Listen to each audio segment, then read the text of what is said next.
I didn't notice that I had no arms and legs until I started getting bullied and teased at school.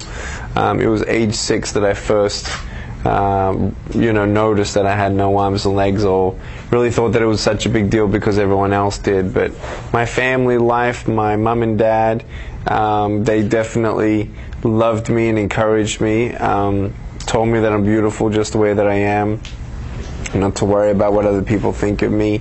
And so that was really encouraging. And so no matter what happened, I knew I could always come to a home of refuge. And so it was difficult. Definitely went through a depression between ages 8 and 12, but eventually got out of that. And I started realizing that people who did bully me, maybe they have something going on in their life where they are feeling controlled in some way, and they don't feel in control of their own life, so they feel like they have to control someone else's. And so you don't know who's being abused at home, you don't know who's in a foster home. I started realizing, I can confront them, I can tell them to stop, but some people, that's just the way that they are, unfortunately, for a season of their life, and unfortunately you're in their life for that season. My passion definitely comes from my faith in God, in believing in heaven, in believing that when I speak, not only are people's lives being challenged and encouraged and inspired in a mental way, but also spiritual. I think spiritual healing is the beginning of all healing, because you can have all kinds of disabilities that people can't see, but your spirit's disabled. Turning points for me, age 13, I played soccer, hurt my foot really bad. I couldn't walk for 3 weeks, and I realized I got a choice, either to be angry for what I do not have or be thankful for what I do have. And then age 15 is when I started a faith journey with God, and that was the last turning point. I started speaking in front of people at age 17. I did about 12 speeches in 2 years, and mainly young people.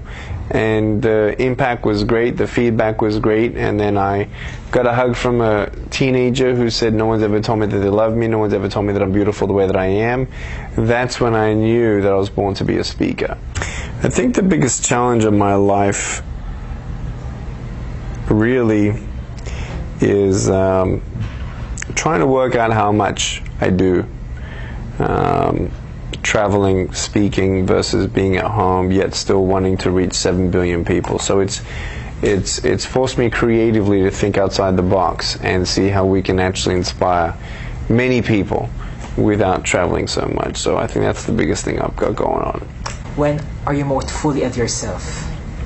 When I'm at home and doing nothing, swimming or watching a film with my wife, or going out to the cinemas with her, or going out on a date, or just in the playroom with my boys. I think that's the greatest part. The biggest fear,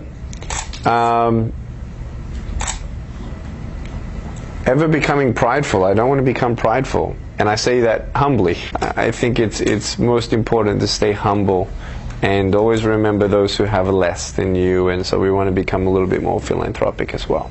My dad and mom are definitely my inspiration, definitely when I was a kid and teenager and stuff. But my wife is the greatest inspiration of my life. She's amazing. She's so gracious. She's patient. She loves people more than I love people. She forgives faster. She's more wiser than I. There's a lot that I admire her for, and she keeps me on the ground.